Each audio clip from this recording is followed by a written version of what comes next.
Bismillahirrahmanirrahim. Assalamualaikum warahmatullahi wabarakatuh.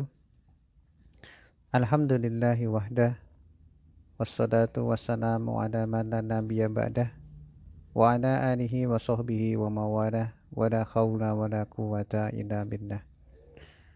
Alhamdulillah, hamba-hamba Allah yang berbahagia, kita pada kesempatan yang baik ini dipertemukan kembali oleh Allah Subhanahu wa taala.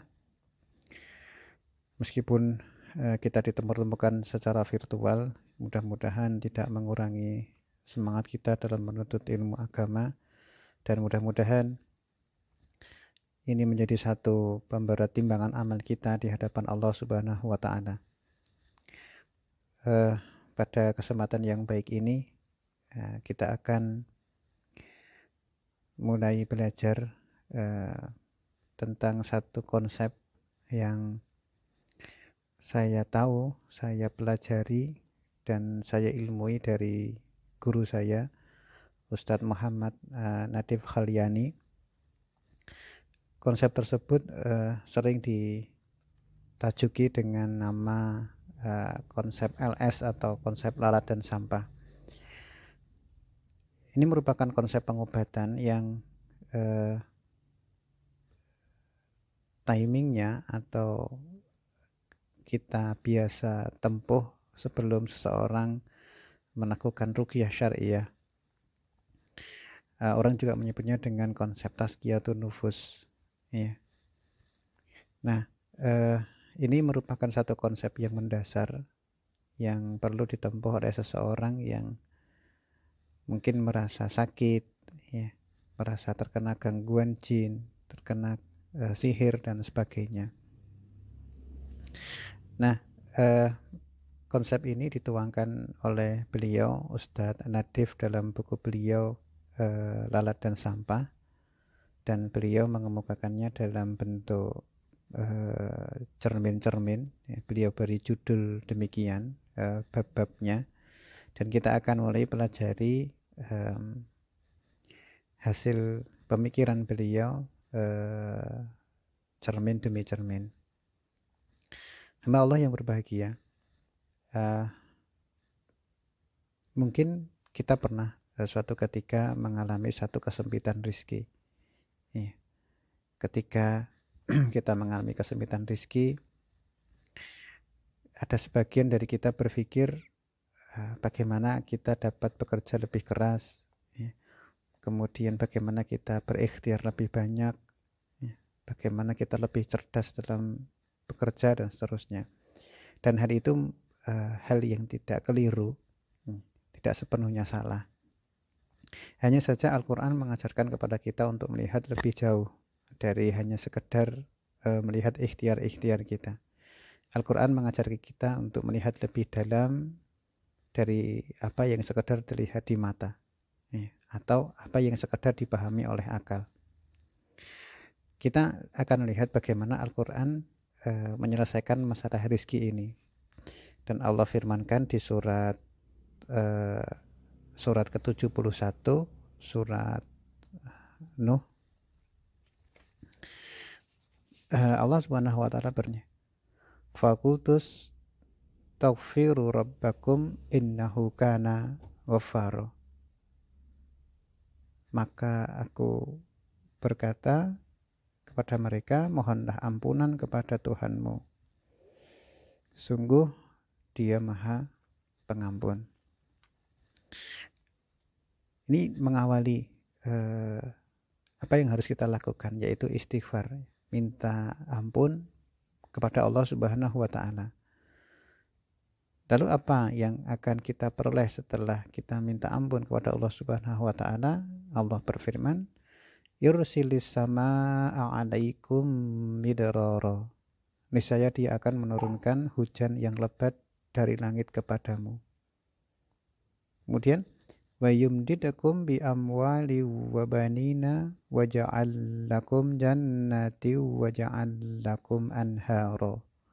Dan Dia memperbanyak harta dan anak-anakmu, dan mengadakan kebun-kebun untukmu, dan mengadakan sungai-sungai untukmu. Masya Allah. di sini jelas bahwa istighfar dan taubat adalah pembuka jalan kesulitan, ya. Masalah kebun, anak-anak, ya, tanaman hingga hujan, jalan keluarnya adalah istighfar, ya. Dengan kata lain, pasangan dari istighfar adalah dosa atau penyebab masalah yang menimpa dalam kehidupan kita. Penyebabnya adalah dosa-dosa yang kita lakukan, kesalahan-kesalahan yang kita lakukan, sehingga diperlukan taubat sebagai jalan keluarnya. Nah, perhatikanlah bagaimana Al-Quran itu mendudukkan sebuah permasalahan, ya, dilihat dengan cara yang mendalam dan sangat mendasar. Tanaman rusak bukan sekedar karena diserang hama, tetapi karena kita bermasalah dengan zat yang menciptakan tanaman. Hujan tidak turun bukan semata-mata karena iklim yang tidak bersahabat, tetapi karena kita tidak mengindahkan zat yang mengatur iklim. Sampai pun harta yang berkurang juga bukan karena tidak piawai dalam berbisnis, karena kita menjauh dari zat yang memberikan rezeki. Ya. Nah, semua masalah itu ada karena diri kita bermasalah dengan zat yang memiliki dan menguasai segala sesuatu. Ya. Inilah bagaimana cara pandang Al-Quran dalam melihat, ya, segala masalah yang kita hadapi. Nah, hamba Allah yang berbahagia, kita sedang belajar bersikap dan meyakini sesuatu di balik fakta lahiriah saja, ya. Inilah kerangka berpikir utama yang akan kita pakai ketika kita mengalami gangguan jin, ya. Mungkin kita memahami seperti itu, merasa ada gangguan jin, gangguan sihir, sakit, atau masalah apapun yang ada dalam kehidupan kita. Bukan melihat sakitnya, tapi lihatlah mengapa sakit itu hadir. Bukan melihat musibahnya, tetapi lihatlah mengapa musibah ini melanda.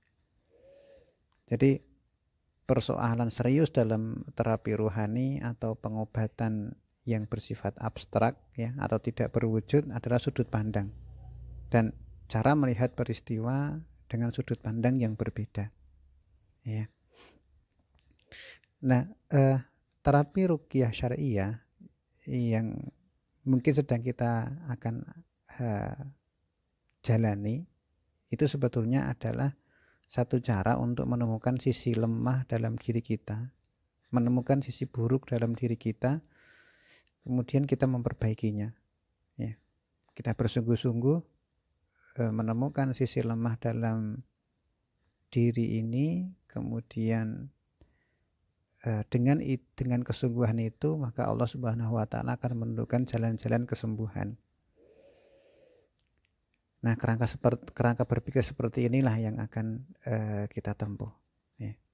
Semoga Allah Subhanahu wa taala membimbing kita dalam bermuhasabah, melihat diri, adakah sisi kekurangan dalam diri kita, adakah hal-hal yang masih lemah, masih buruk dalam diri kita, kemudian kita taubati.